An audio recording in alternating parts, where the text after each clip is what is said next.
Sir ఈ వేవ్లో చూసుకుంటే ప్రపంచంలోనే ఫస్ట్ టైం బర్డ్ ఫ్లూ మరణం కేసు నమోదైంది మెక్సికోలో.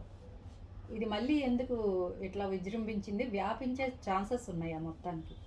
అబ్సల్యూట్లీ మన చుట్టూ కొన్ని లక్షల వైరస్లు మనకు కనబడుతుంటాయండి. ఈ లక్షల వైరస్లలో కొన్ని వైరస్లు మనకు యూస్ఫుల్ ఉంటాయి, కొన్ని వైరస్లు పెథలాజికల్ ఉంటాయి.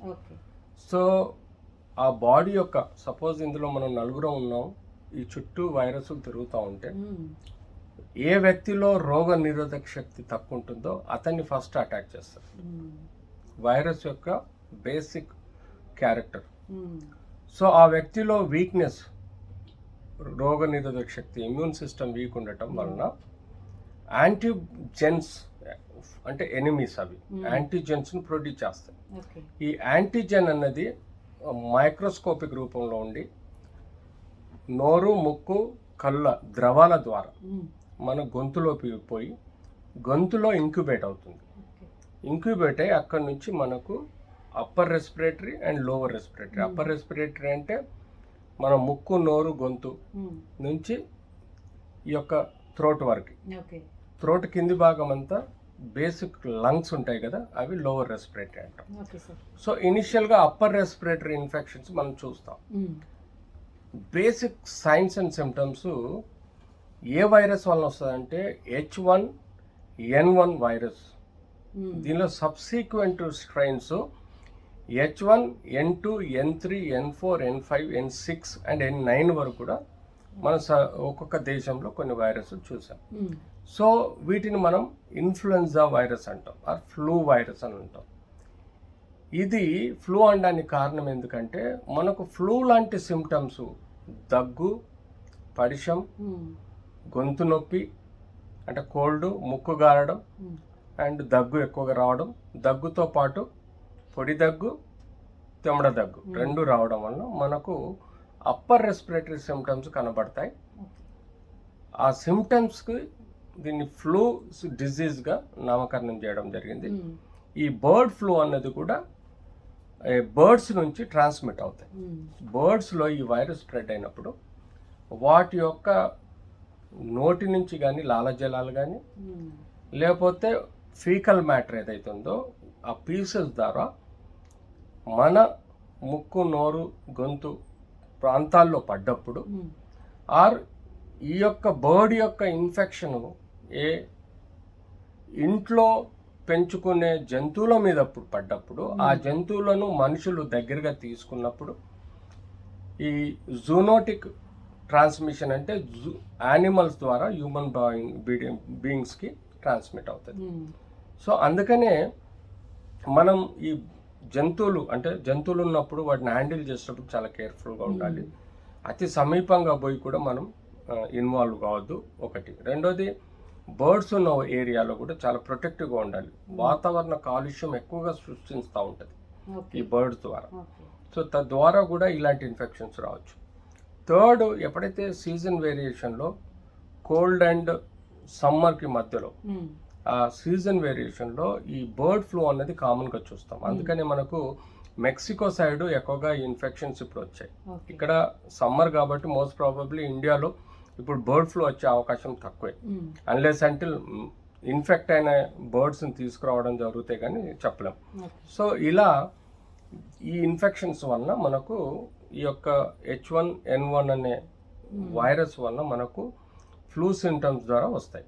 సో ఫస్ట్ అండ్ ఫార్మోస్ట్ ఏం చూస్తామంటే మనం fever. This is the most common. బాడీలో ఒక ఎనిమి, ఒక శత్రువు, ఒక యాంటీజెన్ రూపంలో మన బాడీలోకి ఎంటర్ అయిన తర్వాత అది రోగ నిరోధక శక్తిని డ్యామేజ్ చేయటం వల్ల మనకు ఫీవరు, బలహీనత, ఒళ్ళు నొప్పులు, జాయింట్స్ పెయిన్స్, గొంతు నొప్పి, కోల్డ్, ముక్కు గారడం, దగ్గు ఇలాంటి సిమ్టమ్స్ బేసిక్గా కనపడుతూ తర్వాత కడుపు నొప్పి, లూజ్ మోషన్స్, వామిటింగ్స్ లాంటివి అన్ని సిమ్టమ్స్ కనపడతాయి. ఇవి బేసిక్ సిమ్టమ్స్. ఇవి అన్ని రోగాలకు కూడా ఆల్మోస్ట్ ఇవే సిమ్టమ్స్ ఉన్న బేసిక్ యాంటీజెన్ మనం ఆ యొక్క స్వాబ్ తీసుకొని నోట్లో కానీ ముక్కులో కానీ ఆ స్వాబ్ తీసుకొని దాన్ని మనం వైరల్ టెస్ట్కు పంపించినప్పుడు సో దాని ద్వారా మనకు ఈ యొక్క specific H1N1 are subsequent N2, N3, N4 ఏవైతే వైరస్లు ఉన్నాయో వాటిని తెలుసుకోవాల్సిన అవసరం ఉంది. దానికి తగ్గట్టుగా మనం యాంటీవైరల్ డ్రగ్ కానీ యాంటీడోట్ కానీ తెలుసుకోవాల్సిన వీలు ఉంటుంది. ఫస్ట్ అండ్ ఫార్మోస్ట్ జనరల్ కండిషన్లో WBC కౌంట్ చూస్తాం. WBC కౌంట్లో మనం పెరిగింది హెచ్చు తగ్గులు చూస్తాం. తర్వాత ESR ఎరిథ్రోసైట్ సెడిమెంటేషన్ రేట్ అని ఆ డిజీజ్ యొక్క ప్రోగ్నోసిస్ చూడడానికి మనం ఒక రక్త పరీక్ష చేస్తాం. అంతేకాకుండా ముక్కులో స్వాబ్ అవి తీసుకొని మనం వాటిని వైరల్ టెస్ట్ పంపిస్తాం. తద్వారా RT-PCR టెస్ట్ ద్వారా స్పెసిఫిక్ జీన్స్ని మనం రూల్ అవుట్ చేసుకుంటాం. ఇవి తీసుకున్న తర్వాత యూజువల్గా మనకు treatment point of view nothing to worry. వాళ్ళకి స్పెసిఫిక్గా ఇనీషియల్గా ప్రాపర్ కేర్ ఐసోలేషన్ చేసి వాళ్ళకి డ్రై అండ్ హాట్ టెంపరేచర్లో ఉన్న, అంటే హాట్ అంటే మరీ హాట్ కాదు, బాడీకి తగ్గట్టుగా వామ్ టెంపరేచర్స్ ఉన్న రూమ్లలో పెట్టడం. ఫీవర్కి కావాల్సినంత పారాసెటమాల్ ఇవ్వచ్చు. అలర్జీ లైక్ సిమ్టమ్స్ వస్తే యాంటీ అలర్జిక్స్ ఇవ్వచ్చు. మనం ముక్కు కానీ గొంతు కానీ ఇవన్నీ సమస్యలకు మనం యాంటీ అలర్జిక్స్ మాత్రలు ఇవ్వచ్చు. మల్టీవిటమిన్ మాత్రలు కూడా ఇమ్యూన్ బూస్టర్స్గా మనం వాడుకోవాలి దీనిలో. దానికి తోడు అవసరం ఉన్నంత ఓరల్ ఫ్లూయిడ్ తీసుకోమని చెప్పాలి, లేదంటే IV ఫ్లూయిడ్స్ పెట్టాలి. ఇవి తీసుకుంటూ ప్లస్ వీలైతే అప్పర్ రెస్పిరేటరీ ఇన్ఫెక్షన్ బర్డ్ ఫ్లూలో అప్పర్ రెస్పిరేటరీ ఇన్ఫెక్షన్ ఊపిరితిత్తుల్లోకి పోయే ఆస్కారం ఉంటుంది. దాన్ని లోవర్ రెస్పిరేటరీ ఇన్ఫెక్షన్ అంటాం. దానివల్ల వ్యక్తి సీరియస్ అయ్యే కారణం ఉంటుంది. కాబట్టి మనం ఒక హయ్యర్ యాంటీబయాటిక్ కూడా పెట్టాలి. ఎందుకంటే సెకండరీ ఇన్ఫెక్షన్ వచ్చే ప్రాబ్లం కూడా ఉంటుంది. ఎప్పుడైతే మనకు నంజు తయారైంది, కాఫ్ దగ్గినప్పుడు నంజు బయటపడ్డది అంటే దాని అర్థం అది ఎల్లో కలర్డ్ స్ఫుటం అయితే అది డెఫినెట్లీ బ్యాక్టీరియల్ కూడా కావచ్చు. కాబట్టి ఒక యాంటీబయాటిక్ కూడా వాడాలి. దానికి తగ్గట్టుగా మనము కావలసినంత సపోజ్ ఆక్సిజన్ సాచురేషన్ లెవెల్స్ ఎలా ఉన్నాయి, బిలో 90 వస్తున్నాయంటే సప్లిమెంట్గా మనం ఆక్సిజన్ థెరపీ ఇవ్వాలి.